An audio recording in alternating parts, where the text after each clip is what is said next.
Info kembali hadir di sela-sela aktivitas Anda. Bersama saya Nasya Jupandra, inilah info selengkapnya.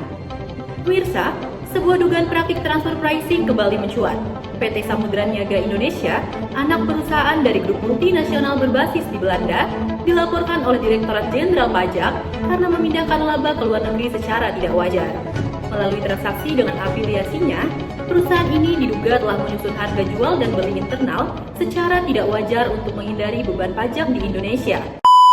Nah teman-teman, dari cuplikan berita tadi, kira-kira apa sih yang bisa kita simpulkan terkait dengan transfer pricing? Dan kenapa transfer pricing ini sering sekali dikaitkan dengan hubungan istimewa? Mari kita bahas satu persatu. Sebelum kita bahas lebih dalam lagi terkait dengan transfer pricing, kita harus paham dulu apa itu hubungan istimewa. Ingat ya, bukan hubungan asmara, hubungan istimewa. Menurut Undang-Undang Pajak Penghasilan Pasal 18 Ayat 4, hubungan istimewa merupakan kondisi di mana satu pihak dapat memengaruhi pihak lainnya dalam proses pembuatan kebijakan maupun penentuan harga, entah karena ada penyertaan modal, penguasaan, maupun karena ada hubungan keluarga.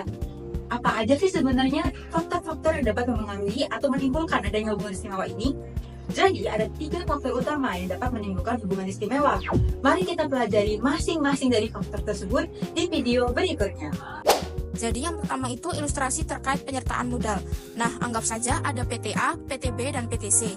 PTA ini memiliki saham atau kepemilikan modal di PTB sebesar 50%, sedangkan PTB ke PTC itu memiliki saham sebesar 50%. Nah, dari PTA ke PTB ini jelas kepemilikan secara langsung. Jadi, ketika ada transaksi PTA dengan PTC, itu disertakan hubungan istimewa. Begitupun juga dengan PTB ke PTC. Nah, kalau dari PTA ke PTC itu dikatakan sebagai penyertaan modal secara tidak langsung, karena memiliki kepemilikan saham melalui PTB, sehingga ketika PT ini jika melakukan transaksi disebut dengan transaksi afiliasi atau memiliki hubungan istimewa. Kedua, yaitu terkait dengan penguasaan. Dalam hal ini, penguasaan manajemen maupun penguasaan teknologi. Contoh anggap saja yang pertama, PTA, PTB, dan PTC. Anggap saja ini tidak memiliki kepemilikan saham atau modal. Hanya saja presiden direkturnya PTA, PTB, dan PTC-nya sama.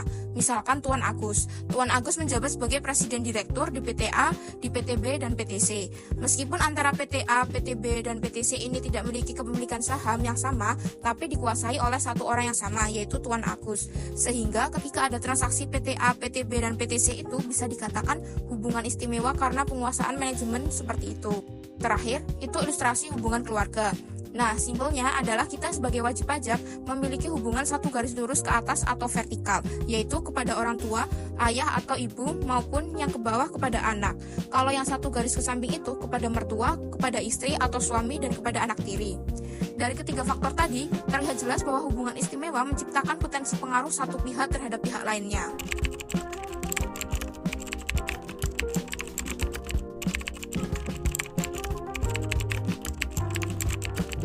Transfer pricing adalah praktik penentuan harga dalam transaksi yang dilakukan oleh pihak-pihak yang memiliki hubungan istimewa.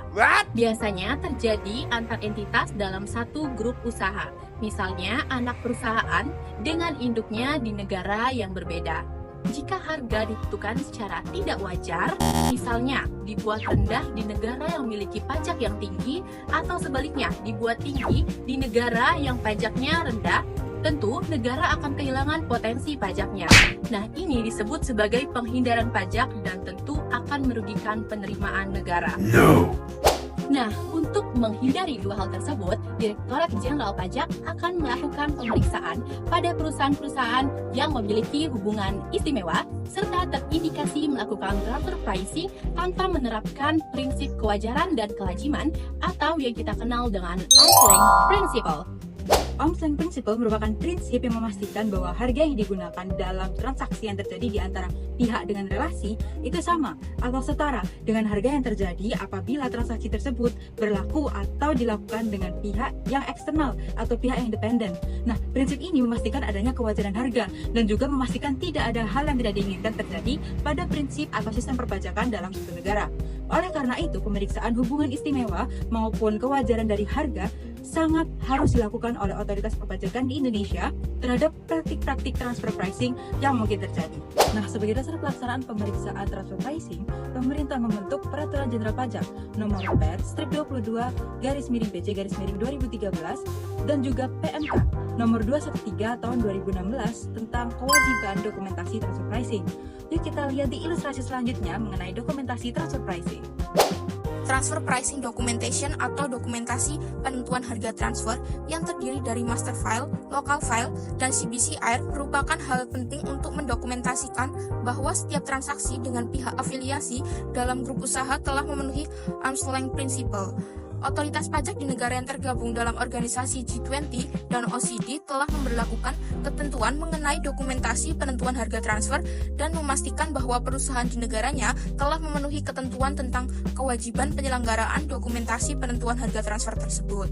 Siapa yang wajib membuat dokumentasi penentuan harga transfer? Yaitu perusahaan dengan jumlah peredaran bruto lebih dari 50 miliar rupiah dan atau melakukan transaksi barang berwujud dengan afiliasi lebih dari 20 miliar rupiah dan atau melakukan transaksi barang tak berwujud dan transaksi lainnya dengan pihak afiliasi lebih dari 5 miliar rupiah dan atau melakukan transaksi dengan pihak afiliasi yang berada di negara yang tarif pajaknya lebih rendah dari tarif pajak di Indonesia.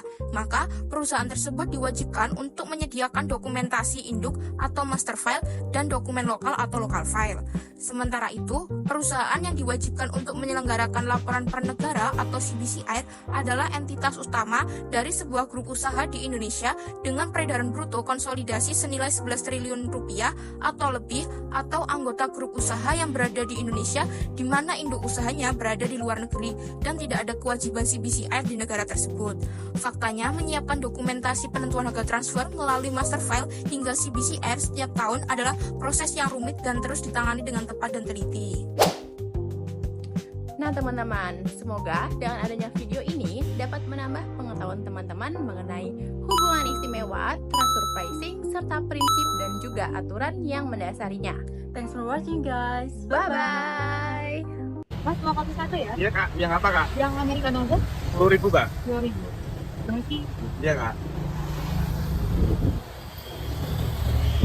Om, Oh iya sih ya, Om, Ibu katanya mau kopi satu yang Americano. ini 5.000 aja sih ya. Baik, oke. Ini sih ya. Kopi ya, Om. Iya. Loh, kenapa dia 5.000? Ini kak,